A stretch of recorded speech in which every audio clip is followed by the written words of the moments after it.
I'm being recorded for history. Good morning. Good morning. It is morning here. I know it's not morning there. Oh, that's all right. It's actually early evening, so doable. Not a very big deal. Okay. Okay, so we are ever so excited to have you. And I think we have to give people another 2 minutes maybe to join up because we are. Well, while we wait for the other people, could you tell me something? I don't know where you are. Oh, okay. I'm based in Gurgaon, which is the part of NCR, the National Capital Region. So it's a little like Washington, D.C., with Virginia. Okay. So it's a conglomeration of 3 different states. So I'm based out of Gurgaon, which is part of New Delhi. So we are in the northern part of India. Have you been to India? I have not. I'm sorry. Have you been to Florida, which is where I am? Oh, wow. Yes, I have been to Florida. I've been to Pensacola, and my God, it's a lovely sunny state. Unless we're having a hurricane, as we did this past fall. So like every place, we have weather disasters from time to time, but it is a lovely state. And I'm sure it's lovely where you are too. I live very different from Florida, I would say. But yes, it is lovely. It is lovely, of course. It is so, I'm so excited about this. Oh boy. Well, okay. So we actually have a lot of young ones today who are really excited about meeting you. And I know of a lot of little children who've actually, a lot of books are not really available readily in India. I mean, Giver is, of course, and so is Number the Stars.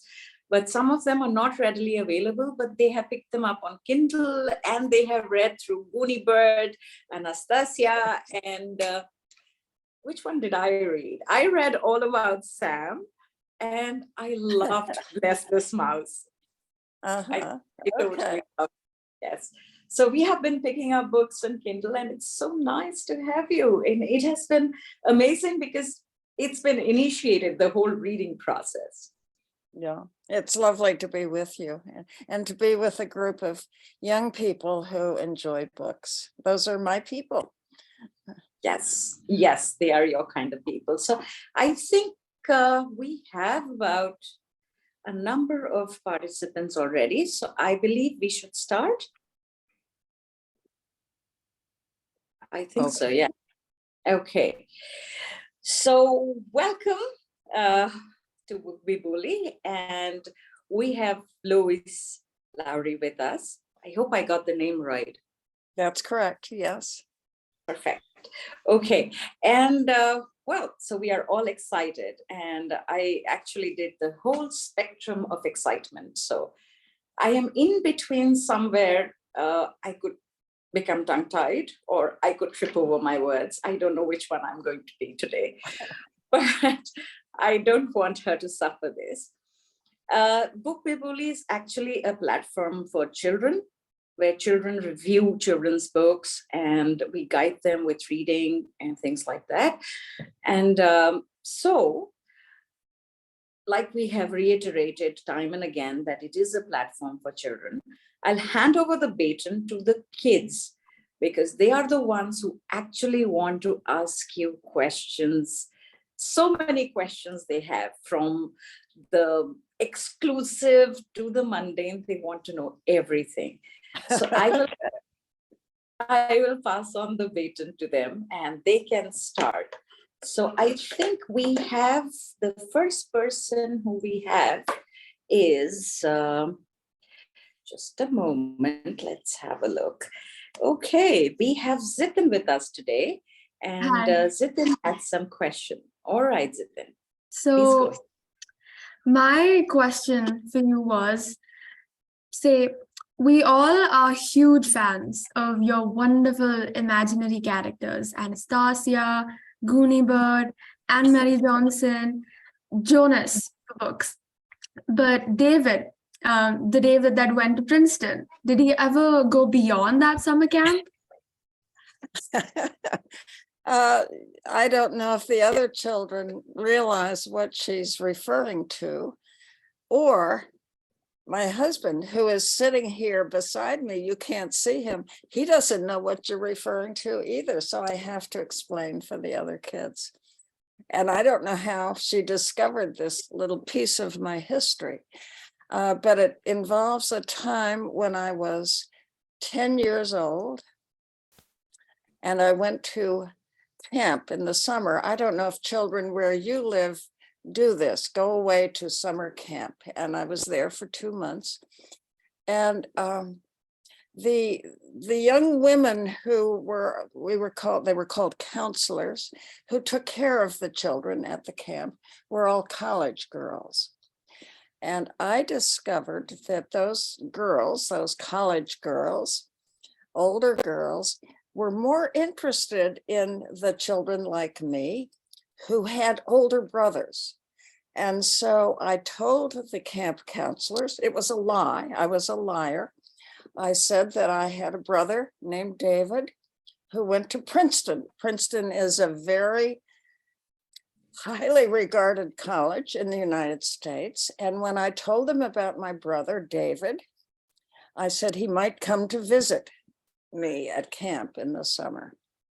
And they asked me what he looked like, and I described a handsome young man of 19 years old. And I told them he had a car, a convertible, and he might drive up in his convertible to see us. So he was completely fictional. I made him up. I was a fiction writer even then when I was very young. So her question was, did David go on to have a longer life than that one summer? No. As soon as I went home that summer, David, sorry to say, David died. I mean, he disappeared. He was not part of my life anymore, but he did make me very popular for 2 months, one summer, 1947. Oh, wow. So David had an untimely demise, but he served his purpose totally. Yeah, he did. Okay. I think the next in queue is Arya. Yeah. Hello, I'm Arya. So what I was thinking was, you seem to be a sort of pilgrim, a literary pilgrim, that is, because you've traveled to so many just various destinations in your books, real, imaginary. And what I was thinking was, how does that process happen inside of your cranium? Inside of my cranium? That's an interesting question. I should have mentioned that my husband sitting here is a doctor, so he has studied the cranium more than I have. But how does that happen? And you mentioned destinations. I think the main character in each book, when you begin to write a book, when I begin to write a book, I create the main character. That person appears in my imagination. I don't know how that happens. It's a kind of magic. I don't know when I sit down at my computer whether the character I'm going to write about is male, female, how old that person is, but then they begin to take shape and appear fully formed, and that's who the story will be about. But the important thing is, whoever that character is going to go on a journey of some sort. And there is going to be, as you describe, a destination. And I don't always know what that is when I begin, but I begin by knowing that the character has something that he or she has to correct, has to solve. I always start with a character who has something out of balance. And I try to indicate that in the beginning of the book. For example, a book many of you have read called The Giver begins with a boy, 12 years old. He appeared in my imagination. And in the very first sentence, it says, it was almost December and Jonas was beginning to be frightened. And so the reader knows that something is wrong. You don't yet know what it is, but that's the beginning that sets the journey going. That Jonas is going to have to, by the end of the book, have to correct what is making him frightened. And of course, it turns out that it's his whole society is skewed, is wrong. And that's what he sets out to correct. Now, other books take other forms. The book, she mentioned that many of you have read Number the Stars, begins with a young girl. On the very first page, I think, she's running down a street in Copenhagen, and a soldier, a German soldier, says, "Halt." And so you know, again, something's wrong. What is wrong in this girl's life? And she's living under a repressive society during wartime. Her country is occupied by the enemy, and that's what's wrong. And by the end of the book, that needs to be brought back into balance. I was speaking just a few days ago to an audience in another part of the United States, and I mentioned that all books end with a kind of reconciliation. And the audience was interested in that word. And I had to go through a number of my books and point out what I meant, but it simply means that there's a journey, a destination, and by the time the character reaches that final destination, not geographically, but emotionally, perhaps, things will come back into balance and they'll be reconciled. So that's what I try to do in each book. And of course, it was mentioned that some of you have read some of my books that are very lighthearted. They don't deal with serious issues. But she mentioned a book about a character named Sam. Sam is very little. And in one of those books, it's called See You Around, Sam. Sam is about 5 years old. And he comes home from nursery school one day with a pair of plastic fangs, pointed teeth, like wolf teeth, that he loves to put in his mouth and make himself look like a monster. And his mother says she can't stand it. She says, "You may not wear those in the house."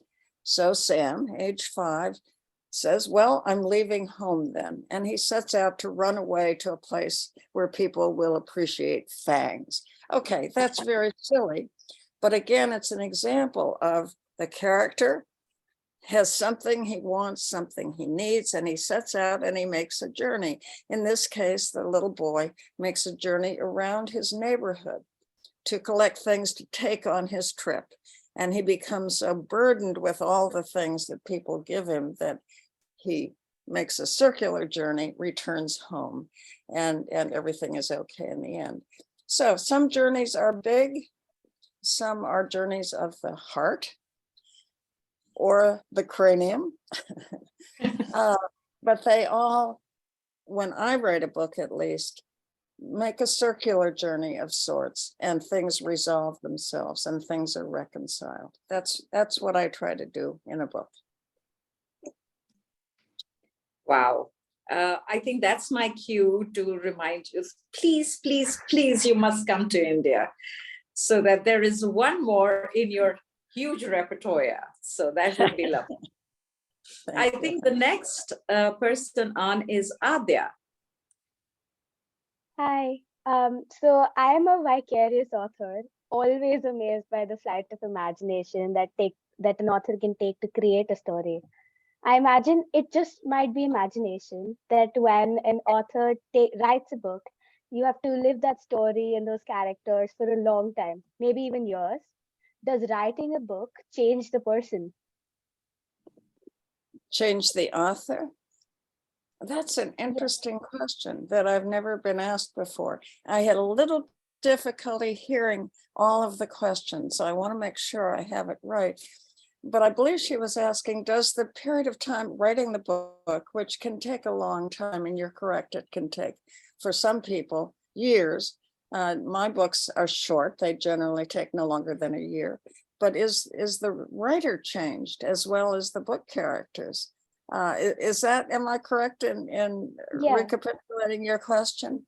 And I have never been asked that before. So good for you to come up with an unusual question and an important one, because of course, we are, all of us, you, your classmates, your teachers, everybody is changed by what they do. And particularly if they're, as a writer, is using their imagination. And so of course, in the process of writing a book, and I don't know when I start writing a book how it's going to end. I don't have an outline. I make it up as I go along. Not all writers do it that way, but that's the way I do it. And so, of course, there are many decisions along the way. And each of those is carefully thought through. And each of those will change me, as well as the characters in the book. I had never thought of it that way before, but of course you're true. You're correct. It has to work that way. As I think through the problems that a book character has, I'm making decisions for that character, and I'm relating them to myself. And I will come out the other end changed, and so will the character in the book.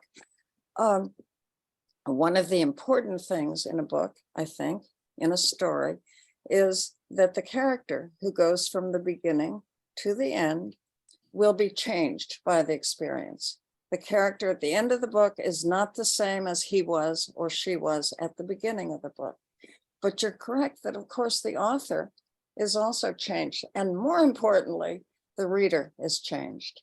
The reader who opens a book, begins here, and continues, and it won't take a year, but by the end of the book, the reader too is changed. So it's a wonderful process that the reader and the writer go through together.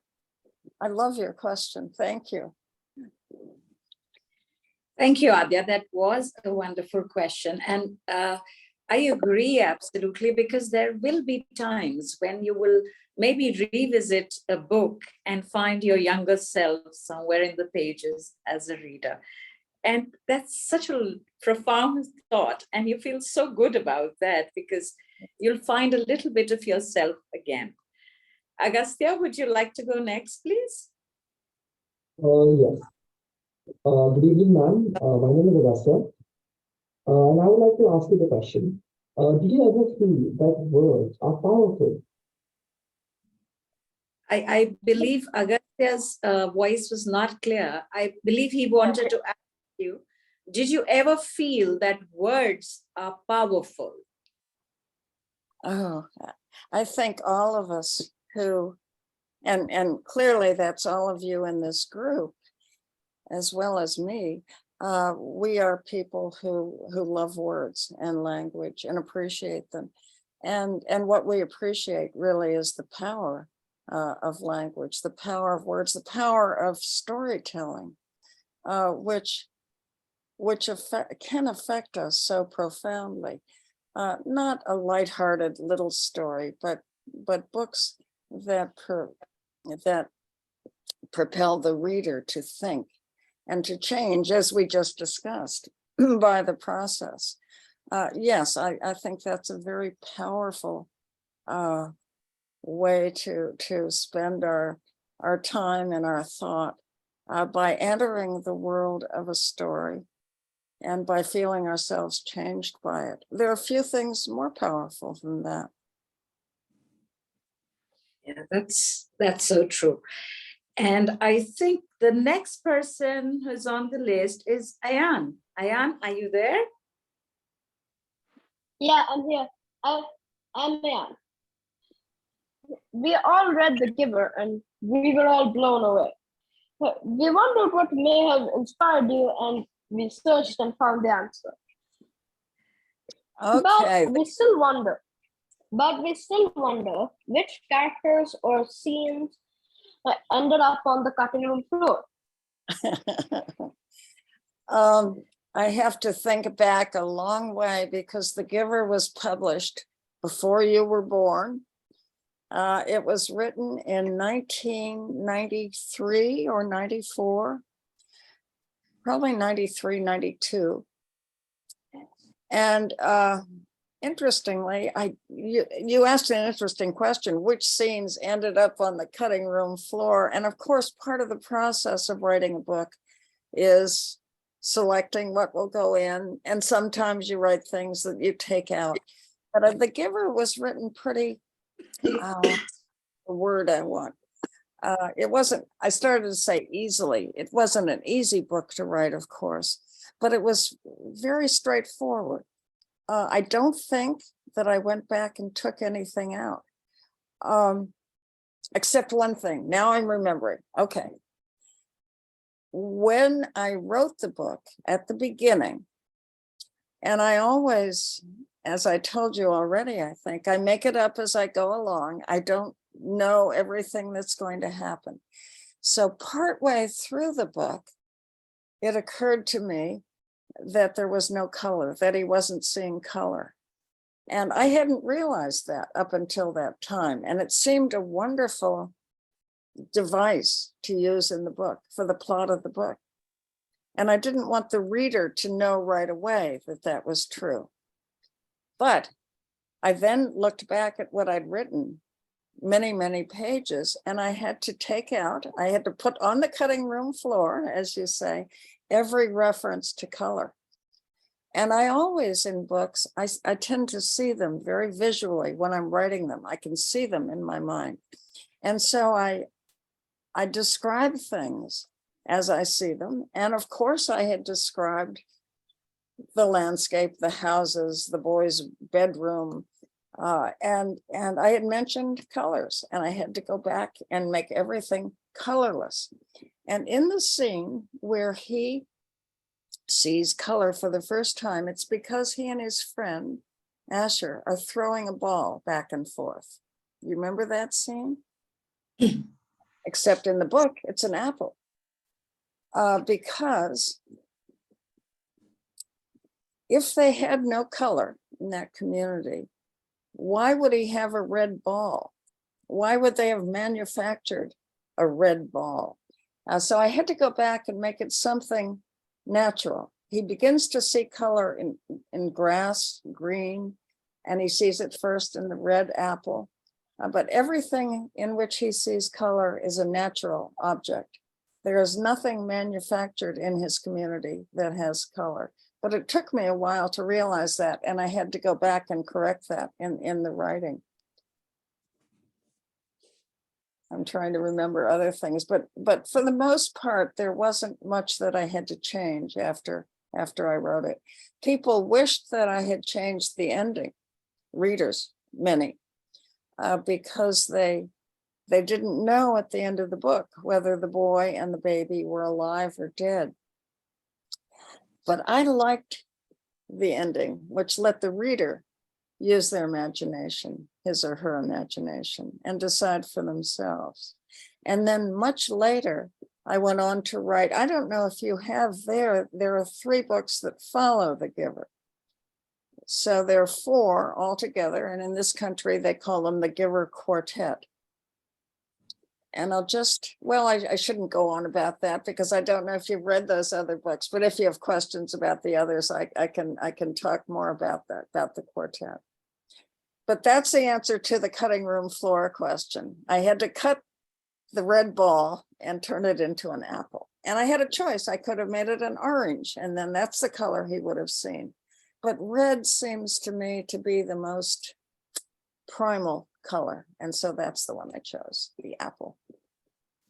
Yeah, I think that was the portion that I found most disturbing, that you couldn't see colors. Though, you know, as we know or we've heard that, you know, when you dream, you don't dream in color, but I choose to believe that I would be dreaming in color. I don't know. It's very difficult for me to imagine a world without color. Me too. It's difficult. It bothered me, honestly. Yes. It did bother me quite a bit that their world did not have color. Yeah. Okay, moving on. The next person who wants to ask you a little something is Nikita. Hi. So I wanted to ask you what your writing kryptonite is. Could you repeat her question? I didn't quite hear the Yeah. last part. So I wanted to know what your writing kryptonite is. It's Still,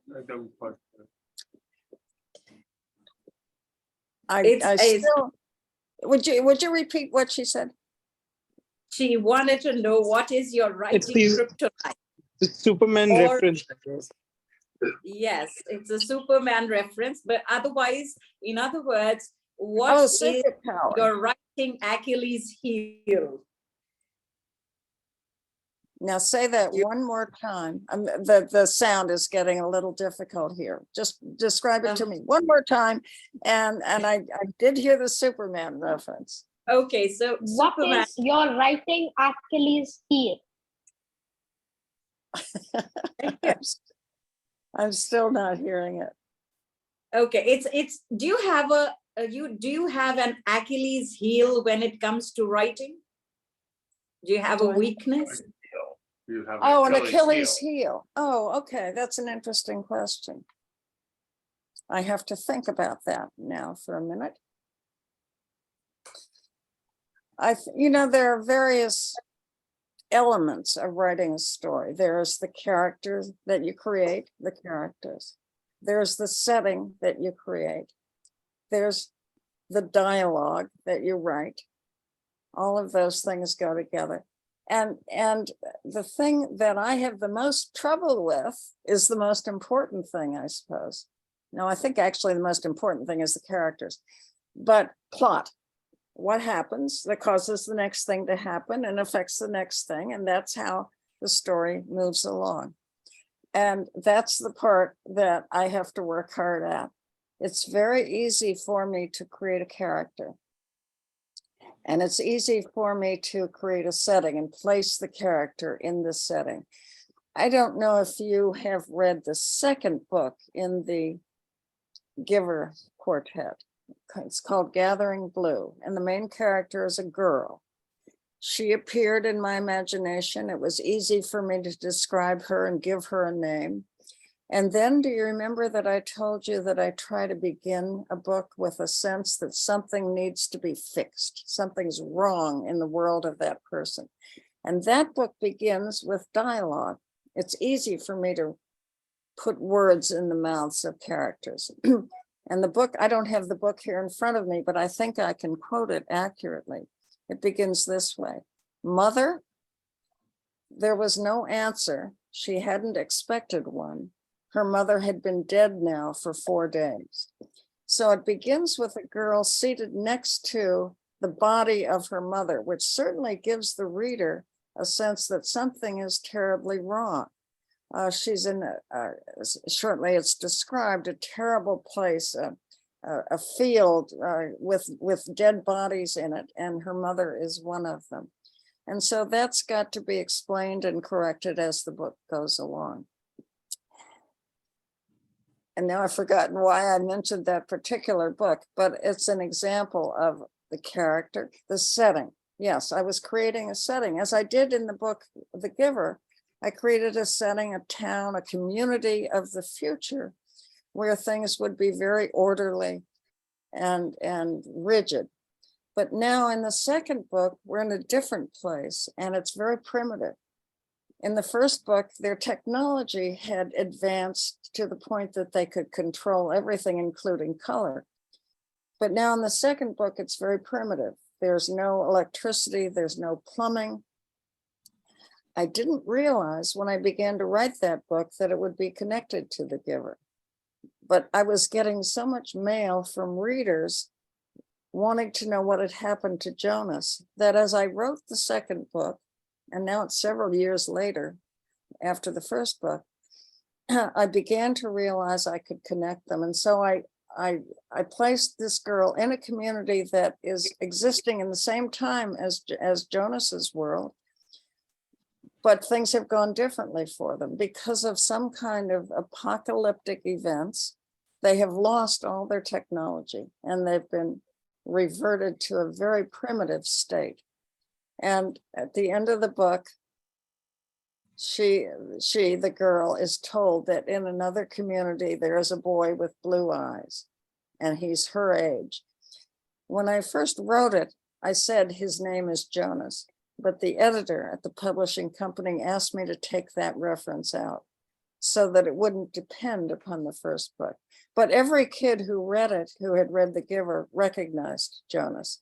And then in the books that follow, 2 succeeding books, the people from the first 2 books are now become part of the larger population of books. And by the 4th book, their futures are all explained, and you get to see them work everything out in the end.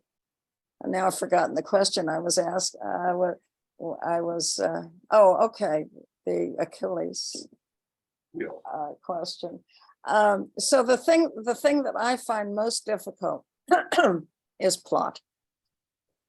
If I could just write a book about people and where they are and the community in which they live, that would be very easy for me. But I have to give them adventures. And so those are the things that I have to think hard about. And that's the hardest part for me. Wonderful. Then maybe it's time for an autobiography. That would be easy. Actually, I've written several books that are autobiographical. I have taken that I experienced in my own life and created a story from them. And they tend to be sad things, unfortunately. But many years ago, I wrote a book called Autumn Street. And the little girl in the book, though I gave her a different name, is actually myself when I was young. And I had a childhood friend who was murdered. So that's a very sad book. I don't have to create a plot, though, from when I use something that actually happened. I have to change things a bit, but what happened is already there in my own history. Okay, Arya, you're up next, I think. Yeah, so I came across this particularly interesting thing when I was reading a few other things. So Gabriel Garcia Marquez, he considers his best book, Chronicle of a Death Foretold, not the far more acclaimed 100 Years of Solitude. So what I want to ask you is, what is your Chronicle of Whoops, you book? froze there for a moment, so I didn't hear the end of your question. Go back and just ask the end of it again. I think something happened to his network. Yeah, so what I wanted to ask is, what would be Arya, what would be your Chronicle of a Death Foretold book? Like, You know, I have not read that book, so it's not possible for me to describe what my own would be. Chronicle of a Death Foretold is a wonderful title, but I can't. What I mean by that question is, so I think that got lost in the blip between. Yeah, okay. Let's unblip you. Yeah. So what he says is that it's his favorite book because he did exactly what he wanted to do with it. So by that standard, what would be your Chronicle of a Death Foretold book? Oh my goodness. He did exactly what he wanted to do with it. I never emerge from the writing of a book with the feeling of, oh, good, I did exactly what I wanted to do. In fact, I never cook dinner and think, oh, good, this turned out exactly the way I wanted it to. So that's a hard question to answer. But I will say this, of the 4 Giver Quartet books, my favorite is the 4th one. And you probably have not read that one, but it's much longer than the others because I had so many characters from the previous books to account for and to bring together in some way. But that book began with the idea that the baby, Gabriel, do you remember him from the end of from the first book? And he's 1 year old at the end of The Giver. Now in the 4th book, he's 14. So he's, I don't know how old you are, but you may be about that age. And in the beginning, when I began to write it, he's talking to Jonas, who is a grown man now, because it's 13 years later. Jonas is married, he has 2 children. And Gabriel, at 14, is asking Jonas about his own past. He wants to know what his origin was. And he says to Jonas, "What about my mother? Didn't she want me?" And when I began to write that, I suddenly began to think about the mother. Do you remember in the first book, they had assigned girls to be birth mothers, and Jonas and Gabriel's mother would have been one of those girls. So I set that aside. I set aside 14-year-old Gabriel, and I began to write about a young girl. And the book begins with her. And you remember I told you each book starts with a feeling that something isn't right? In the first pages of this book, a young girl is having a mask put over her face so that she can't see what's happening, and she's in pain. And it turns out she's giving birth to a baby, which is taken immediately away from her. And she will spend now the next 14 years searching for that baby. So that's why the book is so long.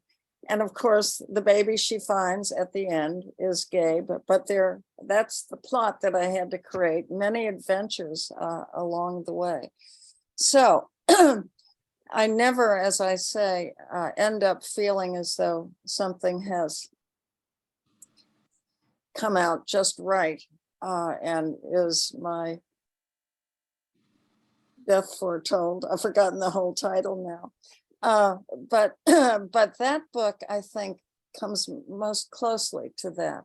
The feeling that I had taken each character, whom I had come to love over the years, and placed them in a place where it's as it should have been, as it was foretold.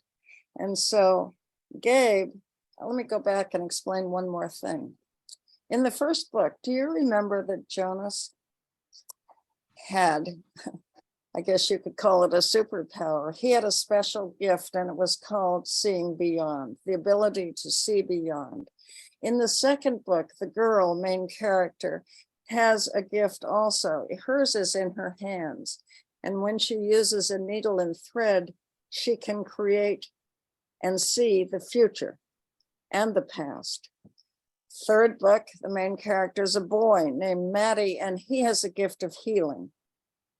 Okay, so the fourth book, the main character, the most important character, is now Gabriel, who was the baby in the first book. And I had to give him a gift. And he doesn't understand it exactly, but as he gets older, he begins to experience it. That when he calls it veering, when he compels himself to veer, he can enter the consciousness of another person. And he first experiences it when he's watching a wrestling match, 2 men, it's just a sporting event. And he finds himself inside the awareness of one of these men, and he can feel the strength and all of the things that are going on. But he begins to use that quality, the ability to feel other people's feelings. And that, I think, turns out to be, of the gifts that various people have, the most important. Gabriel calls it veering. He veers into somebody, but what he's experiencing actually is empathy, the ability to understand and feel other people's feelings. And that, I think, is why I like that book best and feel as though that's the most complete and successful for me, because it introduced that very important element, the element of empathy. There's no talent that could be more important to mankind than the ability to feel other people's feelings. We would have no war in the world if people had that ability. And it's something that we could try to achieve. But in the book, the boy Gabriel has it as part of his being, as a kind of magical quality. Thank you. I think it's so true. Empathy is so important for the world right now. It's the most important thing possible. It is. It is. Mhm. Anirudh, would you like to go next, please? Yeah. Hi. Right. So you have written many brilliant books in your career, and some of them had really hard-hitting emotional scenes. Which of these emotional scenes were the hardest to write for you? I missed the beginning of your question. Were you talking about a particular book or just all my? Just all of your books. Oh, that, I've written 52 books, so that's hard to think about all of them at this point.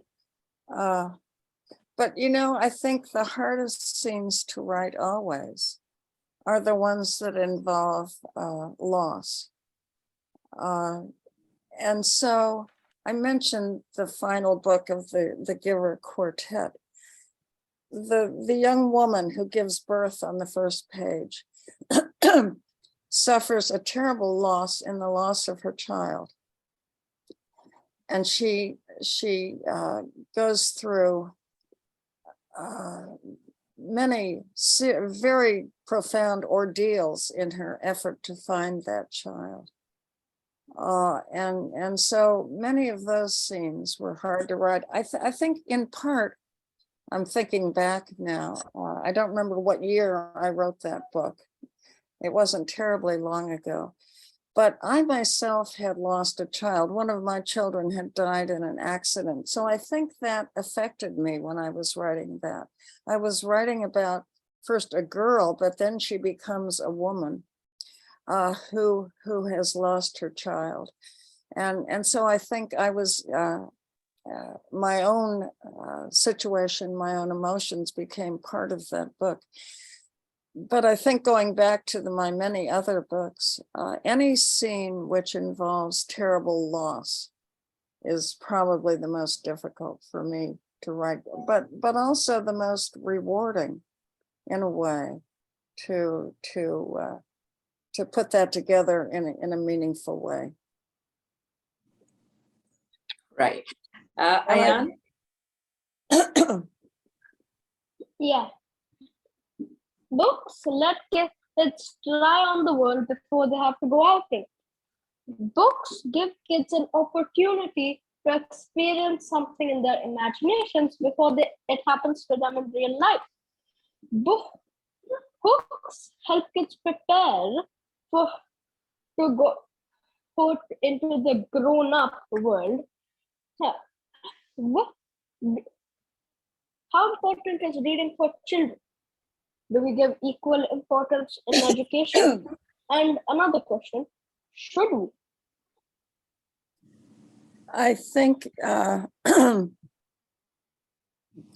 excuse me, I think you have hit on the most important thing that a book can do, particularly in the life of a young person. In this country right now, I don't know if this happens in India at all, but right now in this country, there has been a rise in people wanting to censor books or ban books, particularly books for children.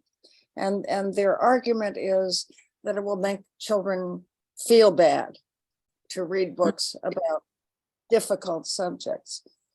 But I think what you describe is what I feel, that it's a very important role for books, for literature, to prepare young people for life, because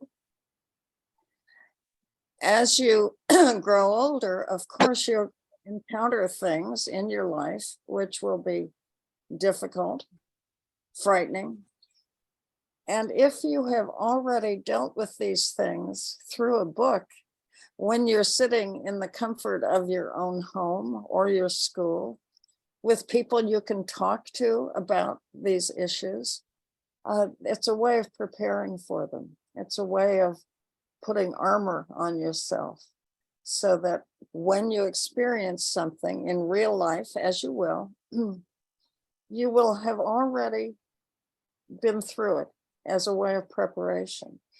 There used to be, in the United States at least, old-fashioned books. There were always books about children whose dog died.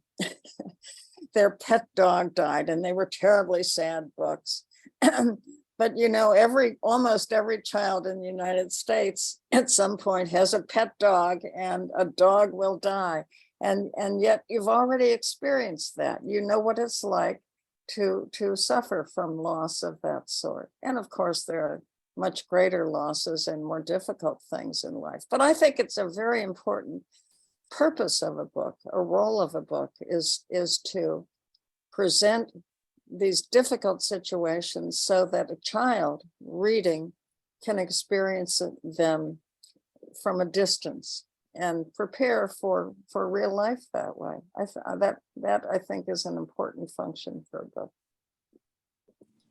Yes, that's so true.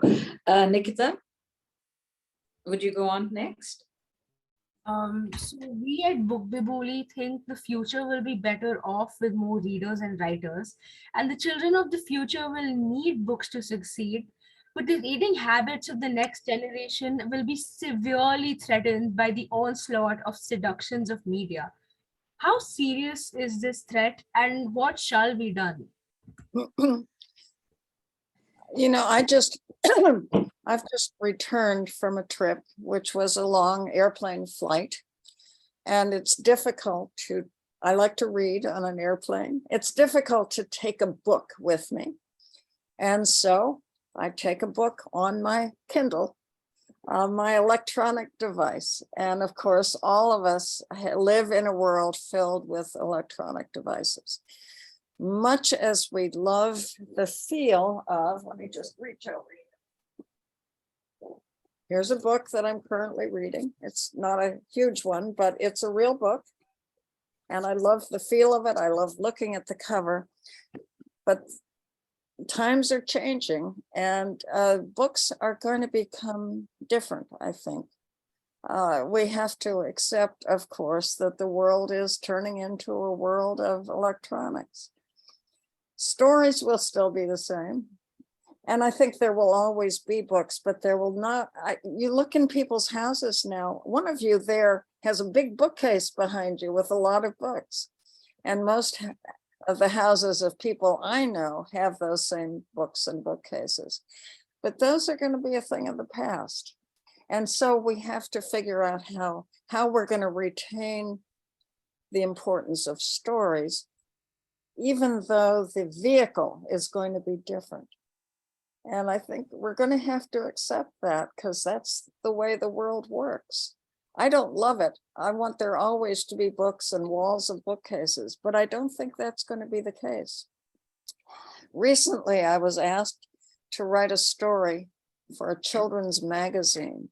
And each month, this magazine has a different theme. And they asked me to write a story for the month in which the theme was the future. And it's for young children, 8, 9, 10 years old. And so I wrote a story about a little girl whose next door neighbor is a woman whom she's fond of. But she says they're coming today to take away Mrs. whatever her name was, because she has to move to a place where she can be cared for because she's 130 years old. And it says that's not that old, but still she can't any longer take care of herself. So she goes out to say goodbye to the 130-year-old woman. And the woman secretly hands her a key. And then she's taken away. So the little girl doesn't know what the key is for, but she enters the woman's house and looks around, and she finds a secret place in which the woman has stored things. And she takes out these objects and doesn't know what they are, but one of them is a book, because this is now a world where there are none. And at any rate, that's only the beginning of the story, and I don't have time to go on with it. But the world changes, and we've got to change with it. But the thing that will remain of course, is the stories, and the form in which they're presented will be different. You know, the first storytellers would have been sitting in caves, I suppose, talking about the hunt for the woolly mammoth or whatever. And always we have used stories to make sense of our lives. And it wasn't until, oh, what century was the printing press invented? I don't even know, 14th, 15th century. Before that, stories were not written down. And then they became books, but they were so valuable, people didn't have access to them. And now anybody can go to a library and take out a book, but that too is going to change, and it's going to become electronics, and we're going to have to learn to appreciate that. I'm afraid. I won't be around then because I'm 86 years old, but you people will be around, and you'll figure out how to fit stories into your lives, because they're an important part of your life, but they're going to take a different form, I'm afraid. Well, yes, that I think is going to happen. That's the thing about time. It passes and it changes things.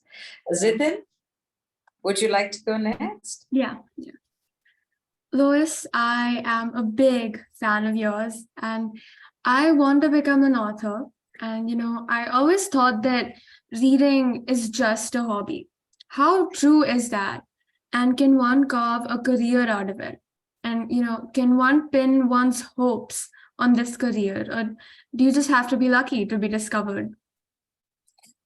Well, luck is part of it, of course. But we sometimes make our own luck, or we influence our luck. Certainly, writing can be a career for some people. It's not an easy job to be successful at because, and this is a wonderful thing, there are so many people who love to write and so many books being written, and only a few of them will be published. So you create your own luck by working hard at it, which of course you already will do if this is what you've chosen. And studying and reading great literature is of course part of the preparation for being an author. But you also, sometimes kids are surprised or they haven't thought it through when I point out to them that writing as a career means that you will sit alone in a room most of the time. You can't hang out with your friends while you're pursuing your career. It's a very solitary job. Most of us who want to be writers, and you, I assume, enjoy that part of it. We like being alone with words. But it certainly is out there as a career, even as the mechanics of it change, as books become less solid and more electronic. Still, the stories will always be there, and they will always need someone to write them. Even though now we worry about artificial intelligence, which of course is going to be able to write books, I don't think that will ever replace the human emotion.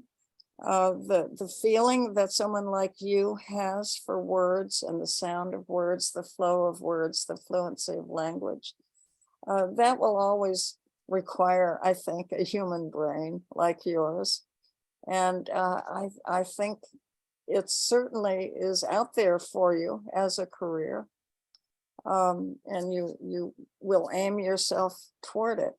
And there are, of course, many people who become writers have studied and gotten credentials in work that involves books, like librarianship, teaching, because you have to make a living and you have to get paid in order to do that. And it's a good thing to have a job that you can rely on, because writing books is not a reliable source of income, but it's something worth aiming for if it's something that you truly love, I think. Oh, yes. I remember watching an interview of yours. I think it was Oxford Press, where you said that I was not getting the next idea, and I thought that I will never be able to write again, and I'm going to die poor. So, often when I finish a book and it's newly published or about to be published, it's time to write the next book. And that's when I think, oh dear, my brain has died. I will never have another idea. And then something happens that triggers a new idea. I have a new book out in this country, just published this month, I guess. And it was triggered by something I read. I picked up a magazine and it had an article about a body that had been found in a peat bog in northern Germany. And the body was determined to be 2,000 years old and was thought to be a 13-year-old girl. And I looked at a picture of this mummified body, 2,000 years old, and I thought, what was her life like? Why did she die at the age of 13? And a story began to take shape. Of course, I had to do a lot of research, but that's what this new book is about. And now that book is finished, it's published, and I'm starting to think, oh dear, I'm never going to have another idea. My brain has now died. But at the same time, I know that's not true. well, keeping our fingers crossed. Adya, would you like to take the next question, please? How can we raise more readers and raise readers more? With your vast experience in the field, could you suggest on how to make children readers and better them at reading? Okay. I had a little difficulty hearing all of that, but you were talking about how to make readers out of children. Is that correct? Yeah, and better them at reading. Yeah. You know, the most effective and important thing that people can do is to provide good books. And I was lucky, and I imagine most of you were lucky in the same way, in that I had a mother who, it could have been a father, of course, but in my case, it was a mother who read to me when I was a little girl. And I lived in a house that had books and that appreciated stories. And I also, now that I think about it, I had older relatives who told stories as well. So I think providing that atmosphere for a child, the atmosphere where stories are valued and told and retold and read and reread, is the thing that creates readers. I had 4 children, 2 boys and 2 girls. My girls were always, and as when they were children, I always read to them. They lived in a house filled with books. And yet when they grew up, when they became teenagers, my girls continued to read and my boys became athletes. They went out and played baseball and they didn't read anymore. And one of them later, when he was in college, was taking a course that involved literature. And he said to me, "These are good books, Mom. Why didn't you make me read more?" And I said, "I couldn't make you read." So he came to it himself, but it took him longer. I think the important thing is to have books, present books, read books to your children, but also to present yourself as someone who values books. So the people who love you will see something you value and they will begin to value it themselves. But you can't make people read. You can give them all the tools and hope for the best. Okay, we just have a couple of more questions. So I think Anirudh has one question. Yeah. Anirudh? Yeah. So we as ardent readers tend to live in the shadows. We try not to discuss books and shy away from being labeled nerds and insufferable know-it-alls. This is detrimental to the development of the reader community. What will you suggest shall be done to overcome this? I don't have a good answer for that, but I can tell from listening to you that you are someone who values, I mean, you're here because you like literature, you like reading. And if you present yourself to the world that way, the world will appreciate that. There are always, particularly during adolescence, there are always going to be those who look down on you and me as nerds. But as you get older, we're the ones who emerge as more interesting than all those other people. Sometimes you just have to wait, I think, and go through that period of time. I mean, we didn't use the word nerd in my childhood, in my teenage years. That word hadn't been invented yet. But always there are kids who are book lovers and young intellectuals, and who are made fun of because we're not cheerleaders and athletes. So sometimes you just have to wait that out and know that when you're older, you're going to triumph over those other guys. Okay, so I'm going to take this instead to say, woo! Okay, I think there's Agastya has some questions, some gender issue. All right, Agastya, please go on. Hello. It is surprisingly, but recently the books are being categorized on the lines of gender. It is awkward to be bracketed like that. How can we restore equal rights?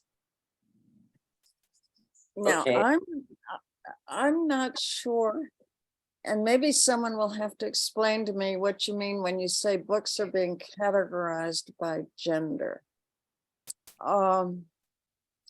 I think what he means is, like, for example, romance. Romance is for girls and action and adventure for boys, things like that. Okay. Yeah, like that. Genre. Okay, all right. That's probably, you said recently that's happened. I think that's probably always been true. I'm thinking back. I mentioned my sons who didn't become readers until later in their life, but when they had to read a book for school for a book report, they'd always get out a biography of a baseball player or some sports related book. And so I think perhaps that's always been true. I don't know, I need more time to think about that. Romance, you mentioned.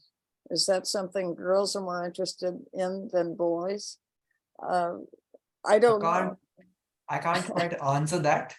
But personally, I sometimes like reading romance books just to have a break from the normal action and fighting. Yeah. Good for you. You know, there will always, though, always different people will have different interests.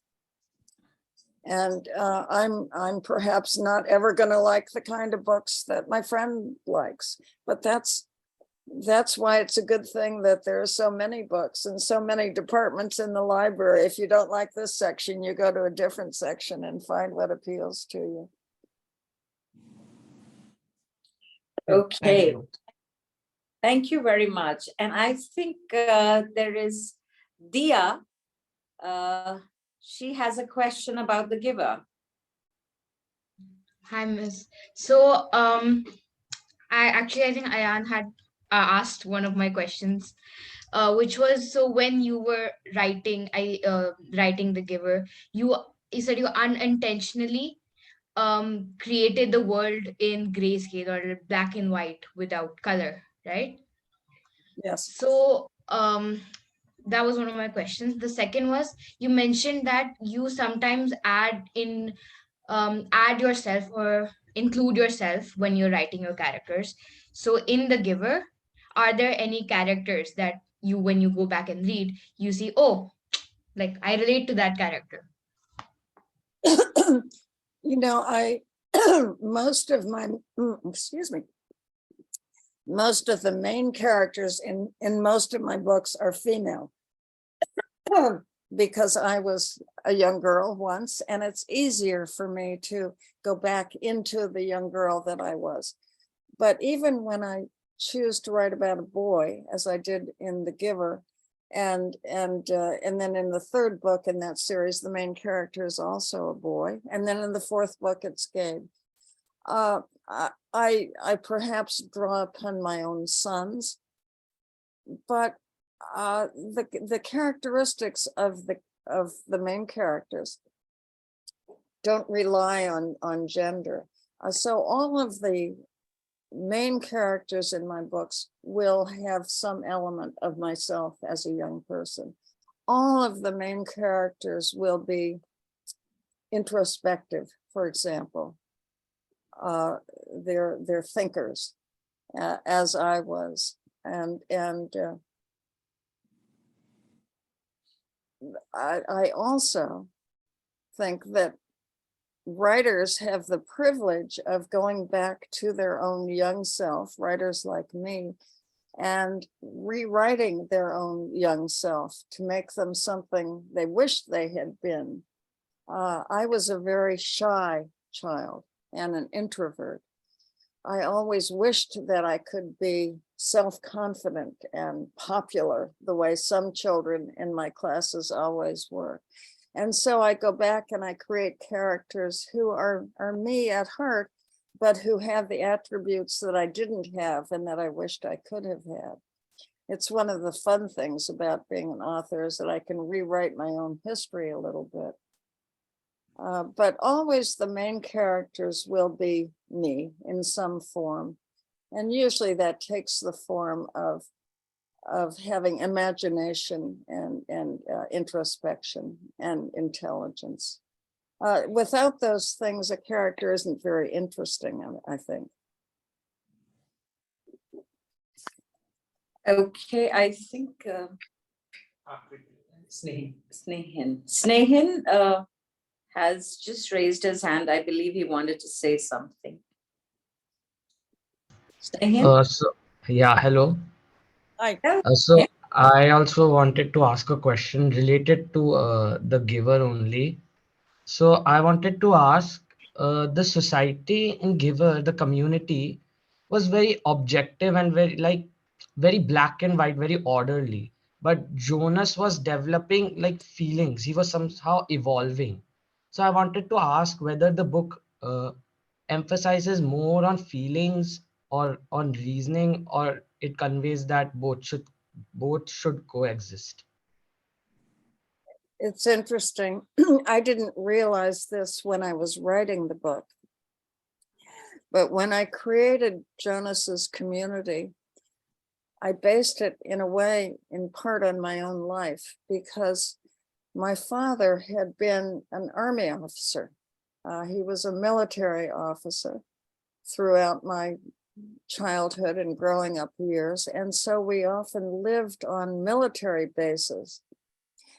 And they would be separate from a nearby town or community. And they would be very much like Jonas's community, very orderly, very rigid, very safe, like his community. But everything was military in its feeling. For example,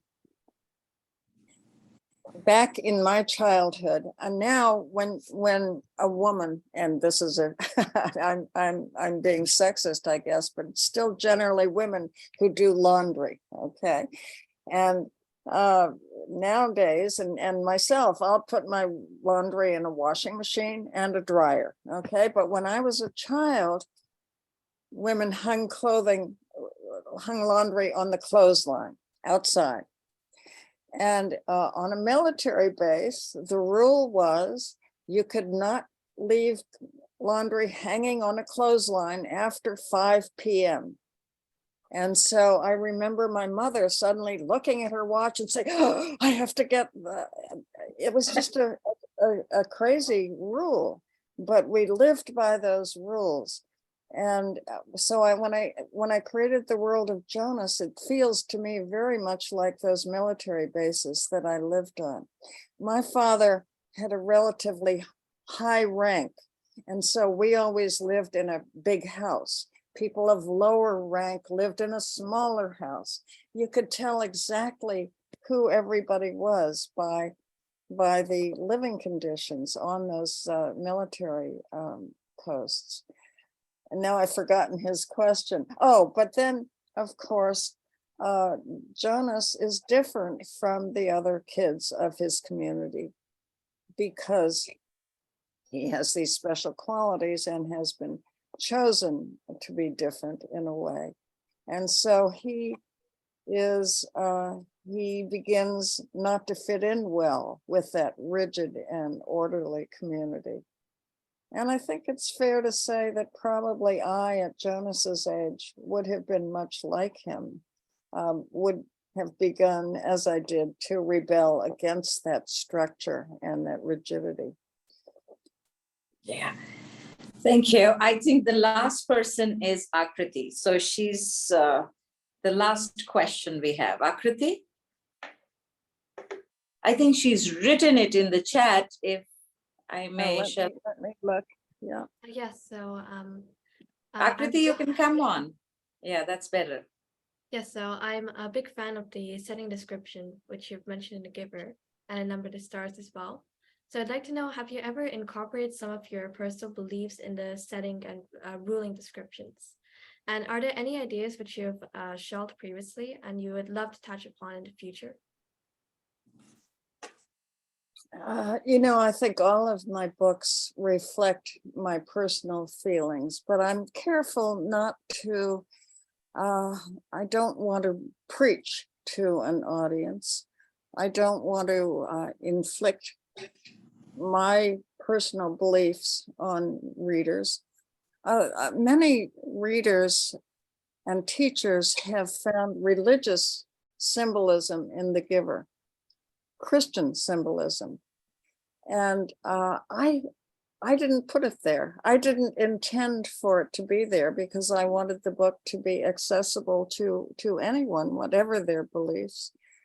And interestingly, at the same time that Christians sometimes will find Christian messages in the giver, Jewish people will give it as a bar mitzvah gift to boys turning 13 because they see it as a book of I can't think of the word I would want, but you can envision what I mean. A young boy becoming mature and taking on the responsibilities of adulthood. So as I said, I try very hard not to put any of my own, whatever my own beliefs might be, I try not to put them into my books. And yet there are certain general themes that I think are true for all of us, themes of all the good qualities that we all aspire to, one can find in my books without having any specific political or religious agenda. And now I've forgotten what the rest of your question was. I started thinking about that, and I know you asked something else and I've forgotten, but I think perhaps that's a good way to end, is just for me to say that I think I try very hard to impart values in my books without them being specific to any political or religious system. Well, thank you very much. It has been a pleasure to have you with us today at Bookbibuli. And what we're trying to do is promote reading, and especially starting from children. So majorly, we have a podcast, a platform to talk about the book he or she has read. And this month, we are going to have both Number the Stars and The Giver. And we are going to complete 1 year on 1st of April. So starting that, we will convert today's session into a series of podcasts and bring it out to our readers so that everyone can hear your views. It has been wonderful hearing you and seeing you. And Oh, I'm so happy. It Thank has you. been really, really nice. So thank you so much for being with us. And you've helped us in promoting this endeavor, in promoting reading among children, which we desperately, desperately need, Yeah. especially the onslaught of devices. And I guess we'll all need to work towards this. So thank you once again for being part of this. Thank you. Even though I've not been to India myself, I feel as though I've had a little visit there today, and that's been very pleasant. Yes, and we look forward to seeing you in our country one day. Thank you. And thank you everyone else for being with us today, and happy reading. You too. Bye-bye. Bye. Thank you. Thank you, India and Florida. Bye-bye.